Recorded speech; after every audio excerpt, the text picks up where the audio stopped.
Hi peoples, in this video I will show you how to use consistent border areas for your website. In my Figma design you can see the two cuts, the cut number 1 and the cut number 2, and the cut number 1 and you can see the border areas and image border areas and field border areas is not same. Here is same, here is same, here is same, and the second part, and here in this, look at this, and here's on the fields have the border radius and image border radius is the same. When create the design, try to consistent border areas for your website.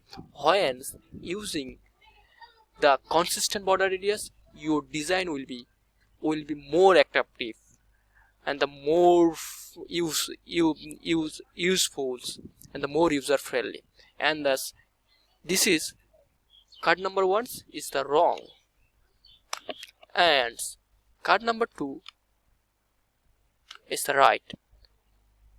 Please when make your website, try to add consistent border radius. Thank you.